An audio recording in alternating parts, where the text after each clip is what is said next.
Hi, and welcome to another tutorial for Digicel Flipbook. Today we're going to talk about camera moves. As you can see, we've got our demo scene here with Jupiter, and this scene was drawn to make Jupiter walk in place. Alright, well that looks really good until we add the background. Then it's pretty easy to see that something's got to move. Okay, that's what we're going to use the camera for. Alright, we use a camera move to do things like pans and zooms and rotation, because traditionally that's all done with a camera. Alright, to do a camera move, we're just going to go to the first frame of the scene and we're going to click on our pan tool. Alright, this icon is for panning. I should tell you about these camera tools.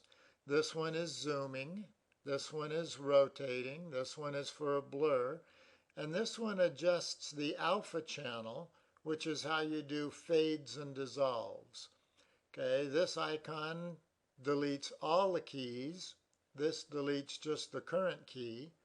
And this icon will take you to the next key in your scene, and this one to the previous key to help you find your way back and forth between the keys. Alright, so here we are at frame 1. We click on the pan tool, we put the cursor in the image, and we can see that Flipbook highlights whatever's under the cursor. Now, I should explain to you that it does this by looking at the content of the image.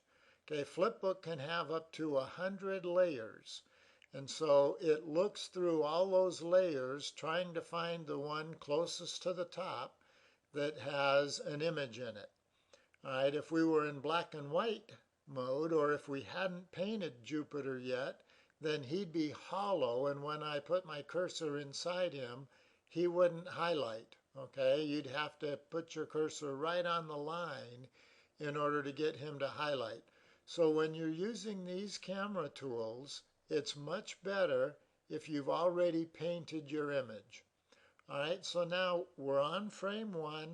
We've got our camera tool selected, so let's just click on Jupiter and drag him wherever we want him to be on the first frame of the scene.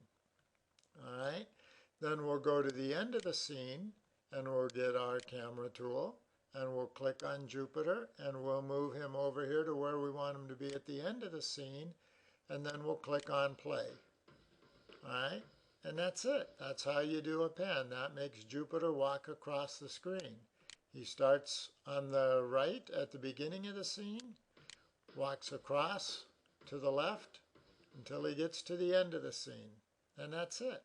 Now you notice you've got a red triangle in the last frame, and you've also got a red triangle in the first frame. Those indicate key frames. Okay, if we use these arrow keys now, this will take us to our next key, which happens to be the last frame of the scene, and this will take us to the previous key, which is the first frame of the scene. All right, so that's it. That's all there is to it. We'll do a quick recap. Let us use one more icon. We'll delete all of our keyframes, and that's all keys in all levels. So we prompt you before we let you do that to make sure that that's what you really want to do. All right, so we're going to delete those keyframes. Notice how the triangles are gone. All right, go to frame 1, click on the pan tool, select whatever it is that you want to pan, put it where you want it. Easy enough. Go to the last frame, click on the pan tool, select whatever it is you want, and drag it wherever you want it to be. Okay, that's it. Hit play, and there's the pan. All right. That's how to pan a foreground layer in Digicel Flipbook. Thanks for watching, and check us again soon for some more tutorials. Thanks a lot. Bye.